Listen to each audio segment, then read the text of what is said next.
Hello दोस्तों, नमस्कार। कैसे हैं आप सब? आई होप आपकी तैयारी अच्छी चल रही होगी। दोस्तों, आज हम पढ़ेंगे चरक सूत्र स्थान का चैप्टर नंबर 19, अष्ट उदरीय अध्याय।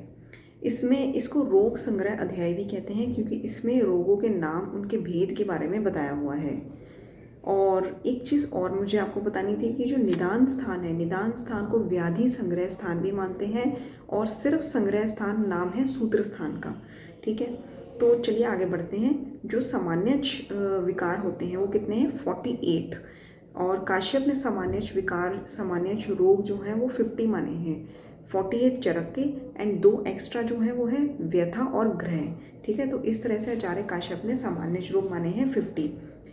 रोग जिनके 4-4 भेद होते हैं ऐसे रोग कितने हैं? रोग जिनके 8-8 भेद होते हैं ऐसे 4 रोग हैं। मतलब 4 रोग ऐसे हैं जिनके 8-8 भेद होते हैं।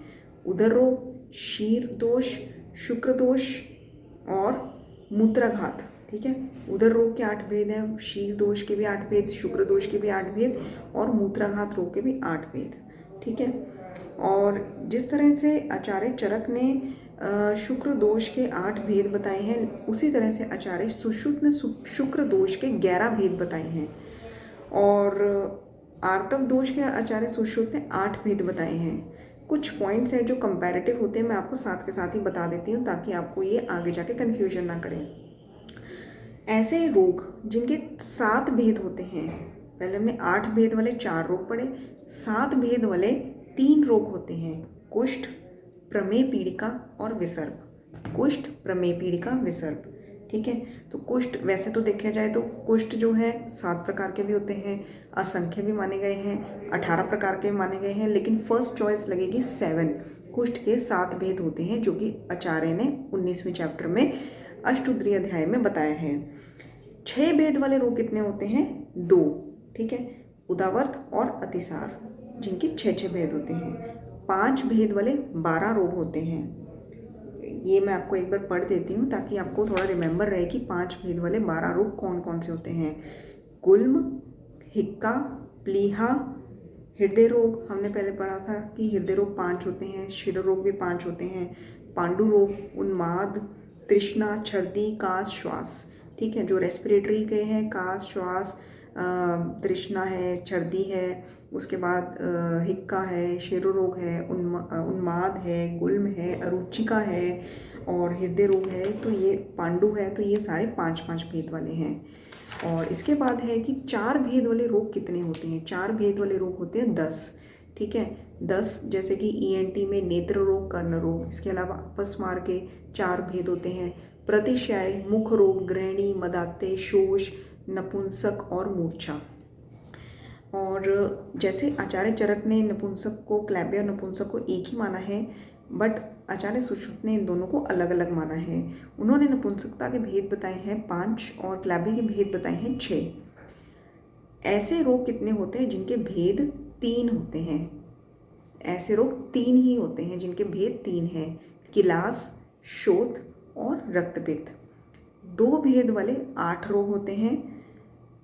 2 तो व से हो गए, व्रण और वातरक्त। ठीक है, दोनों के 2-2 भेद हैं। अ से 3 हो गए, आयाम, अर्श, आमदोष। इसके अलावा कामला, घृदसी और ज्वर। 1 भेद वाले 3 रोग होते हैं। एक तो है महागत रोग, मतलब महागत में इसमें आ जाता है अतत्व निवेश। ठीक है, अतत्व निवेश अतत्व अभिनिवेश, जिसका एक ही भेद है, संन्यास। और तीसरा है उरुस्तंभ। त्रिदोष सभी रोगों के आधार होते हैं, मतलब कि सभी रोग वात, पित्त, कफ की विषमता से उत्पन्न होते हैं। और इसके अलावा आचार्य सुश्रुत ने भी, ये तो आचार्य चरक कह रहे हैं कि त्रिदोष जो है ये सभी रोगों के आधार होते हैं। और आचार्य सुश्रुत ने भी यही कहा है कि सर्वेषां व्याधिनाम वात पित्त श्लेष्माणम मूलम, सभी व्याधियों का मूल वात पित्त श्लेष्मा है।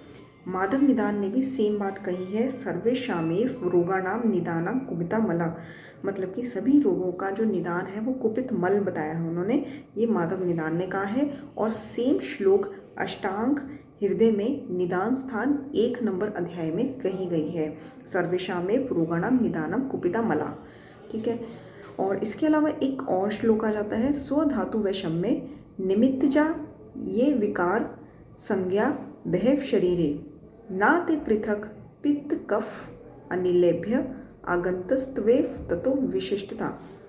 मैं आप ये लर्न करने की ज़रूरत नहीं है, मैं आपको इसका कंसेप्ट समझाऊंगी और फिर से श्लोक पढ़ूंगी तो आपको ये समझ आ जाएगा। ठीक है, देखिए, स्वधातु वैषम्यता, शरीर के अंदर स्व धातु मतलब कि शरीर के अंदर अपनी धातुओं की विषमता होने से रोगों का समुदाय तो बहुत ज़्यादा अधिक होता है। ठीक है, पर ये रोग वात पित्त और कफ से अलग नहीं होते हैं। ठीक है, इसमें दोष इन्वॉल्व होते हैं। जैसे कि हमने पहले कहा कि सभी दोषों का जो मूल आधार है वो तीनों दोष हैं, वात पित्त कफ, सभी रोगों का जो मूल आधार है वो तीनों दोष हैं, दैट इज वात पित्त एंड कफ। इसमें भी ये कहा गया है कि शरीर के अंदर जो धातु होती हैं उसका अनबैलेंस, उसकी विषमता होने से बहुत सारे रोग होते हैं और वो जो रोग होते हैं वो तीनों दोषों से अलग नहीं होते हैं, वात पित्त से अलग नहीं होते हैं। और इसके अलावा एक लाइन और कही है, अगंतुष वाली, अगंतस्तेव ततो विशिष्टता, मतलब कि अगंतुक रोग धातु की विषमता से होने वाले रोगों से अलग होते हैं। ठीक है, धातुओं की विषमता से होने वाले रोगों से ये जो अगंतुज रोग हैं ये अलग हैं।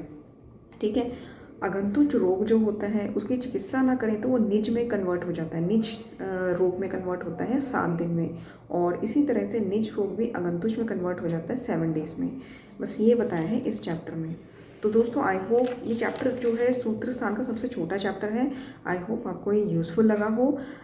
इसको वीडियो को बार बार देखिए ताकि आपको पता लगे कि कितने भेद वाले रोग उनकी संख्या कितनी होती है, जिससे आपको फ्यूचर में कन्फ्यूजन ना हो, क्योंकि एक क्वेश्चन संख्या के रिलेटेड तो आता ही है। Thank you so much.